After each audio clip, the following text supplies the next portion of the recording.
Let's start from the top, high level, before we get granular in the details. When you're working with a business owner in the process, what does success mean? Like, how do you define success to a business owner about a merger and acquisition? One thing before I answer that question, what really makes the IT side of mergers and acquisitions challenging is because IT is always the last thing they think about. Right. They always think about the financial, what are the departments that overlap? How are we gonna integrate business operations? And unfortunately, IT is at the back of the line. So when we're told about the merger that's happening, it's always a little bit of a scramble because they bought this other company, but they don't really know what even IT systems they have. What we found is people are getting better about bringing us in early or earlier, but it's a very confidential topic that people want to talk about because employees at the company, either of the companies, are very nervous about their jobs and whatnot. But I know that was kind of a long-winded answer. Yeah, no, that's important because I think the assumption is that all these other processes require detail and attention, and the IT is sort of a turnkey thing. Correct. It's not a turnkey thing. Not at all. It's very involved. Yes. Yeah, and companies all have differing systems. Many of them are, maybe they're on 365, maybe they're on Google Workspace. They have their own Active Directory internal systems, and how do you integrate that all together? It is a real challenge. So what I like to state for kind of what I feel like is a good success is where the company that's being acquired and the parent company, they can all communicate very easily together via Teams, via email. It's not saying external user. And how that looks is typically we like to migrate everybody to one environment, but sometimes that's very challenging because they have their own ERP system or some sort of internal systems that doesn't migrate very easily. But if the two companies can communicate easily, I consider that a success. Okay, got it. Yeah, as the end goal. Right. Like when this whole integration is done, the teams are a single unit. Correct. Not like one unit and then like a stepchild. Right.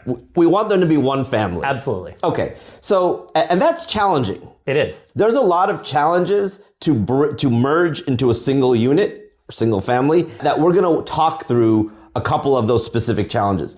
I think, before we get specific, bringing us in too late, that causes issues. Any other large kind of big problems or misunderstandings that could cause IT to not, be successful in this that you've seen? Yeah, so a lot of times there's entrenched players. There may be an MSP the other company's already working with. There may be IT people that are at the other company that we need to integrate.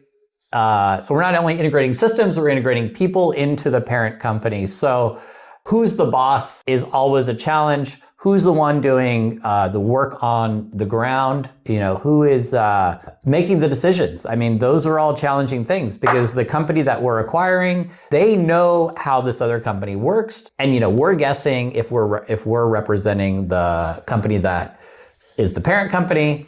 And so there's always a little bit of tension there in terms of, who's going to do the work, who's staying, who's going, are we merging from one tenant to the other or the one tenant to the other? So there's a lot of dynamic, both personal and technological dynamics that we need to consider. Yeah, okay. And that's going to be in every part we talk about is this question of governance and how you negotiate governance, particularly in IT-related decisions through each of these phases. Baiju hinted at who's the boss. If that's not clearly articulated, if there's not clear articulation about who's the boss, we really face paralysis. Yes. Isn't that what we've experienced? Absolutely. Yeah, go ahead. Oh yeah, no, I mean, there's definitely analysis paralysis that happens. What do we do with their email? What do we do with their systems? Do we change their email address? We need somebody there at the parent company making those decisions. Yeah, and so we've done this a bunch.